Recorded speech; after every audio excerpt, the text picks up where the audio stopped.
Hello दोस्तों, कैसे हो आप सभी का हार्दिक स्वागत है हमारे यूट्यूब चैनल अंशुरुत क्लासेस में। जैसे कि हम रोज़ाना ग्रुप डी वालों के लिए टॉप 6 क्वेश्चन की श्रृंखला को लेकर चल रहे हैं, उसी को आज आगे बढ़ाते हुए आज का हमारा पहला क्वेश्चन है 3 की पावर 57 गुणा 4 की पावर 65 गुणा 125 की पावर 35 गुणा 89 की पावर 13 का इकाई का अंक बताओ। ठीक है, समझेंगे दोस्तों। एक चीज़ नोट कर लेना दोस्तों, यहाँ को डाल लीजिए नोट कि किसी की 0 हो, 1 हो, 5 हो, 6 हो, किसी भी संख्या का इकाई का अंक इनमें से कुछ भी हो, 0 हो, 1 हो, 5 हो, 6 हो, इसकी पावर कुछ भी कराएं। ठीक है, तो हमेशा इकाई का अंक हमेशा यही आता है 0, 1, 5, 6। ठीक है, इस चीज़ को हमेशा याद ध्यान रखना, नोट कर लीजिए दोस्तों, क्योंकि ये चीज़ अगर याद रहेगी तो एग्जाम में टाइम बचता। ठीक है, तो अब देखो इस सवाल को करने जैसे तो हम क्या करते हैं, इसका इकाई का अंक अब इतनी बड़ी पावर को यानी कि 3 की पावर 57 बार कैसे लिखेंगे, तो क्या करते हैं हम इन पावर को 4 से डिवाइड करते हैं। अगर ये ना भी याद रहे तो हमेशा याद रखना कि पावर को कैसे 4 से डिवाइड करेंगे। ठीक है, अब इसको 4 से डिवाइड करें, जो रिमाइंडर आएगा वो इसकी जितना ही बचेगा उसकी पावर तो छोटी हो जाएगी ना। फिर अब देखो 4 से अगर इसको डिवाइड करो, इससे को भी 4 से, इसको भी 4 से और इसको भी 4 से। ठीक है, 4 से करेंगे से तो कितनी बार जाएगा, 14 चौक 56, यानी कि रिमाइंडर कितना बचा 1। ठीक, यानी शेष पर 1। अब 4 से इसको भाग करेंगे तो रिमाइंडर 1 बचेगा, 16 चौका 64। अब 4 से इसको भाग करेंगे तो इसका भी शेष पर कितना बचेगा 1। ठीक है, यानी कि 3 की पावर 1 कितना होता है 3 गुणा 4 की पावर 1 क्या होता है 4 गुणा। अब मैंने क्या बताया था, अगर इकाई का अंक कुछ भी हो, यहाँ ये हो 0, 1, 5, 6, इनकी पावर कितनी भी बड़ी हो तो हमेशा इकाई का अंक क्या आता है वही होता। अब देखो 5 की पावर ये 35 है, तो हमें मतलब नहीं, हमें क्या है इकाई का अंक क्या आएगा 5 ही आएगा। ठीक है, गुणा।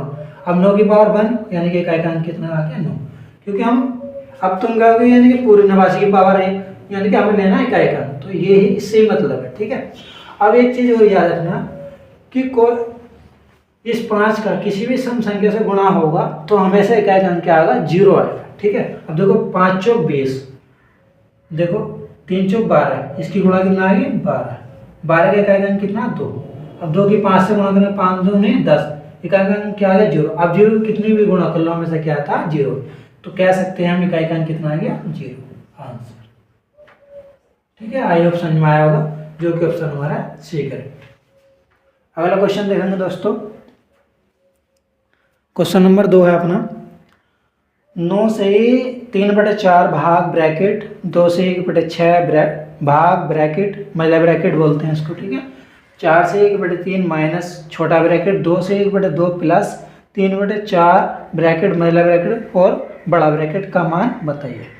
तो हमेशा क्या करते हैं दोस्तों, बोर्ड मास के नियम ये कहता है कि सबसे पहले हमें इस छोटा वाला ब्रैकेट सोल्व करना होता है। ठीक है, अब देखो 2 दूनी 4 है 5, इसको सोल्व करेंगे 5/2 प्लस 3/4। ठीक है, अब अगर यहाँ से हम 4 एल्शियम लें तो 2 से 2 बार कटेगा, 5 दूनी 10, 10 प्लस 3। ठीक है, 10 प्लस 3 कितना हो गया 13/4, यानी कि इसकी वैल्यू कह सकते हैं हम, इस पूरे की वैल्यू इतने की वैल्यू कितनी आई 13/4, यहाँ लिखेंगे 13/4। सही है, माइनस। अब ये तो पूरा सोल्व हो गया, अब ये सोल्व करते हैं, 4 3 12 13, 13/3। ठीक है, भाग 6 दूनी 12 13, 13/6 बड़ा ब्रैकेट भाग 9 चौक 36 और 3 39/4। ठीक है, अब इसको सोल्व करेंगे, तो इसको सोल्व करो दोस्तों में। अब देखो 13 है, 13 यहाँ कॉमन हो रहा है तो कॉमन कर लीजिए 13, तो क्या बचा 1/3 माइनस 1/4, तो एल्शियम 4 और 3 का एल्शियम कितना आता है 12। ठीक है, 3 चौक 12 और 4 3 12। ठीक है, 4 में 3 रहे 1 बचेगा, तो क्या इसकी वैल्यू क्या आ गई पूरे की 13/12। तो हम कह सकते हैं इसकी वैल्यू क्या आ गई 13/12। ठीक है, ठीक है, इसकी वैल्यू क्या आ गई 13/12। अब दोस्तों जब इसको भाग को हटाएंगे तो ये गुणा, जब यहाँ पर गुणा का निशान लगाएंगे, चिन्ह लगाएंगे, तो ये आपस में क्या होता है बदल जाता है, उल्टा हो जाता है। तो इसे लिखेंगे 12/13 गुणा 13/6 भाग 39/4। ठीक है, 13 से 13 खत्म, 6 दूनी 12। ठीक, यानी कि 39/4। अब जब गुणा करेंगे तो ये ऊपर क्या बचा 2, यानी कि जब इसको पलटेंगे तो क्या आएगा 1/2। तो 39/8 आंसर। ये हमसे पूछा था, जो कि ऑप्शन हमारा सी करेक्ट। आई होप समझ में आया होगा। अगला क्वेश्चन अपना क्वेश्चन नंबर 3। एक स्कूल में 1400 छात्र हैं, उनमें से 25% चश्मा लगाते हैं और चश्मा लगाने वालों में 2/7 लड़के हैं, तो स्कूल में कितनी लड़कियां चश्मे लगाती हैं। ठीक है, तो बहुत ही सिंपल क्वेश्चन है दोस्तों, समझेंगे। यानी कि 1400 छात्र हैं, 1400 छात्र में 25% चश्मा लगाते हैं, तो पहले चश्मा लगाने वाले छात्रों की संख्या निकाल लेते हैं। यानी कि चश्मा लगाने वाले छात्र, ठीक है, टोटल कितने 1400, 1400 का 25% बटे 100, डबल 0 खत्म। अब देखो 25 चौका 100, हासिल लगे 10, 25 25 10 35, यानी कि 350 छात्र वो हैं जो चश्मा लगाते हैं। अब उसने क्या कहा, चश्मा लगाने वालों में 2/7 क्या हैं लड़के। जब लड़के कितने बॉयज कितने 2/7 जो चश्मा लगाते हैं, तो लड़के कितने होंगे टोटल, यानी कि 1 में से घटाएंगे, जब 1 - 2/7 करेंगे तो यहाँ से लड़कियों की संख्या निकलेगी जो चश्मा लगाती हैं। साथ के साथ 5 में से 7 में 7 में से 2 गए 5, 5/7। तो इनका यानी कि क्या आ गए लड़के जो चश्मे लगाती हैं, ये आ गए गर्ल्स। ठीक है, इनका 5/7 निकाल दीजिए। ठीक है, 7 पंजे 35, 50 और 50 पंजे 250 आंसर। यानी कि 250 लड़कियां वो हैं जो चश्मा लगाती हैं, जो कि ऑप्शन हमारा ए करेक्ट है। वरना इतने करने की जरूरत भी नहीं थी दोस्तों, सीधा क्या करते 1400 का 25% निकालते 350। अब देखो 2/7 लड़के, तो लड़के कितने होंगे 5/7, बस 350 का 5/7 निकाल देते, आंसर आ जाता। ठीक है, अगला क्वेश्चन है अपना, पढ़ो दोस्तों। कुछ पुस्तकों के मूल्य में 40% वृद्धि हो जाने पर मुझे 84 रुपये में 8 पुस्तकें कम मिली। ठीक है, तदनुसार प्रत्येक पुस्तक का आरंभिक मूल्य बताना। ठीक है, यानी कि वृद्धि हो जाने पर 84 रुपये में वो जितने रुपये खर्च कर रहा था उनमें से 8 पुस्तकें कम मिली। तो पहले हम ये निकाल लेते हैं कि 8 पुस्तकों का नया मूल्य क्या होगा। ठीक है, 8 बुक्स का नया मूल्य, ठीक है, कितना 84 रुपये में। ठीक है, 40% की वृद्धि होने से 8 पुस्तकों का निकालना है, कितने का 8 का गुणा 100। ठीक है, 40% था ये। अब 8 से काटेंगे, 8 पंजे 40, 5 से कितनी बार कटेगा 20। अब ये 20 से कितनी बार कटेगा 4.2 बार। ठीक है, यानी 8 पुस्तकों का बुकों का जो नया मूल्य वो आ गया 4.2 रुपये। ठीक है, अब उसने पूछा है पुस्तक का आरंभिक मूल्य, तो आरंभिक मूल्य में ही तो हम 40% की वृद्धि करें, तो प्रारंभिक मूल्य यानी कि आरंभिक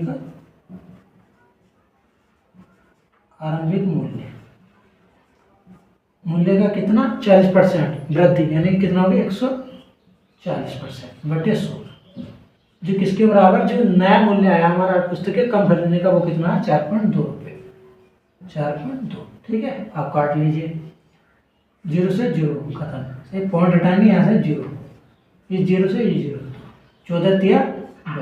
यानी कि आरंभिक मूल्य जो प्रत्येक वस्तु का आरंभिक मूल्य कितना आ गया 3 रुपये।